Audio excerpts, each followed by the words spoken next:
Welcome back to Yang Daily. I'll be your host, Alex Cheney, bringing you all the Yang news you need to live your life right. So, this will be the last episode until after Christmas, since I will be busy with, the holidays. Pretty sure people aren't generally looking to spice up their holidays with politics anyway. That's more something that happens against your wishes due to that family member who just doesn't understand boundaries but does know how to ruin a good time. So, anyway, happy holidays, Merry Christmas. Hope you get whatever presents you're hoping for, and not just more junk that you don't have room to store.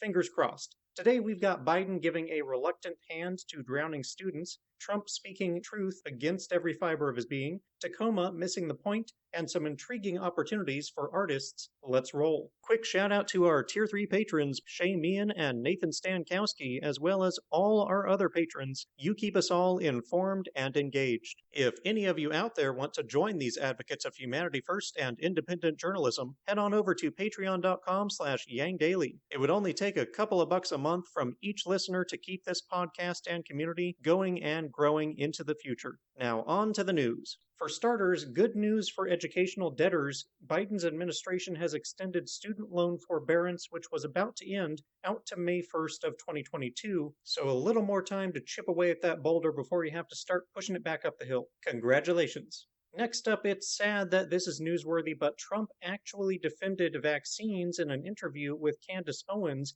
a prolific purveyor of COVID misinformation. While discussing how they both oppose vaccine and mask mandates, Owens tried to insinuate that the vaccines don't work because more people have died this year than last year. Now, perhaps Trump cut her off before she got around to mentioning the caveats of COVID starting the year fully spread across the planet, far less stringent social restrictions, a much more virulent strain, the massive drop in number and severity of cases following the initial vaccine rollout, or that the number of deaths is pretty close to equal, meaning the vaccines have obviously been offsetting all those other factors. I'm sure she was going to get to that. Anyway, Trump interrupted to say that the vaccines do work at preventing severe symptoms, especially death, that the unvaccinated are the ones clogging hospitals, and implied that the blame for the ongoing pandemic should be laid at the feet of the unvaccinated. Owens responded by immediately pivoting to masks after that. Because it's Trump, he also, of course, claimed false credit for the vaccines, saying that he developed them and accelerated them by many years, when all he actually did was authorize some funding that may or may not have accelerated the rollout by a month or two. But it's Trump, what do you expect? It is a rare blessing that he has chosen to be honest about the effect of the vaccines, though likely only dumb luck that his narcissism has fallen in our favor this time because he has claimed so much credit for the vaccines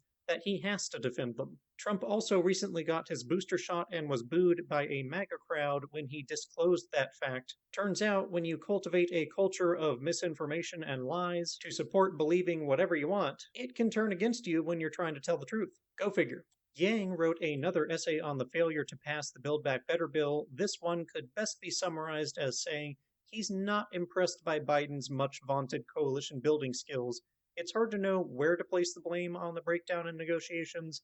Manchin is clearly beholden to special interests which are opposed to multiple items in the bill. He's also stuck trying to appease both Democrats and Republicans in his state in a time of extremely polarized propaganda, making the same bill out to be two completely different stories. Especially having heard his nonsense objections, I'd tend toward blaming Manchin, but it's true that Biden ran on being able to get people like Manchin on his side and may have overstated his abilities. It would be good to know if he's tried calling Manchin fat and challenging him to a push-up contest yet. Though he did already oversee the passage of multiple very large complex bills, acknowledging how screwed up Congress is right now, I don't know how fair it is to expect him to pull another rabbit out of the hat. He's pretty much already accomplished everything I was realistically expecting him to, which is not to say I'm going to stop pushing him to do more, but the whole situation is too screwed up for any one person to fix. It's gotta be a team effort, and we have to remember that the president is not in charge of legislation. Anyway, link to the essay is below.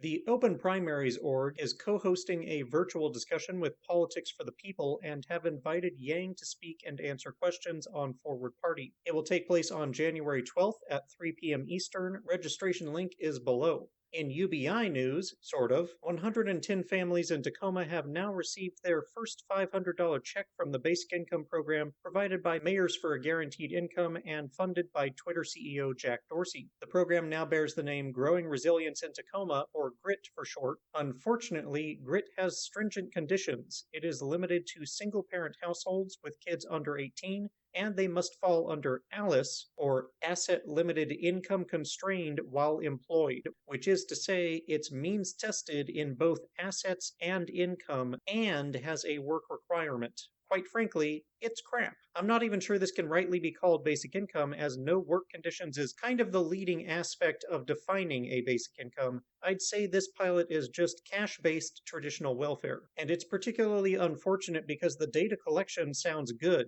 They have an additional control group of 135 households, with both groups giving regular surveys and interviews every 6 months to monitor physical and mental health, income volatility, spending, consumption, employment, education, family dynamics, stress, hope, food, housing, childcare, and even COVID variables. It would have been great to have all that data for a far less conditional pilot that was more representative of UBI. Way to miss the point, Tacoma and Mayors for AGI. GRIT will continue for 1 year.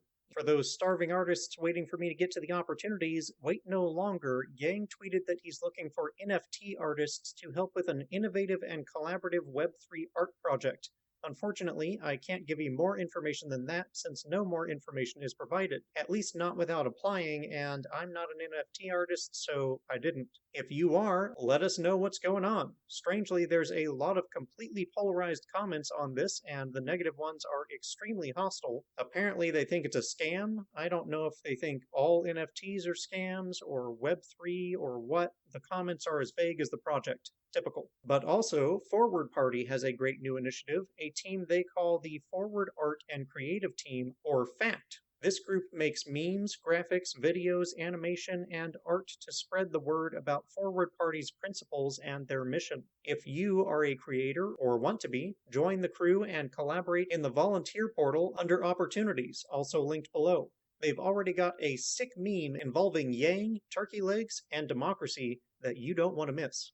And finally, Forward Party has a donation goal of 22,000 donors by the end of the year, which is just 8 days away. That's donor count, not a dollar amount, so donating even $1 will do. They have 3 times that many followers on Twitter, so it should be doable. If you want to help, hit the link below and chuck a buck. And that'll do it for today's Yang Daily. Bookmark and share the Trump Vax interview if you have any MAGA in need of convincing. Give Tacoma and MGI feedback on GRIT. Sign up for the art projects, and help Forward hit their donor goal. Flood Congress with calls, tweets, faxes, and letters using the easy volunteer contacts below. If you need help, consult the Income Movement Aid Database, the Mission Asset Fund, or United Way, and don't forget to Yang Daily.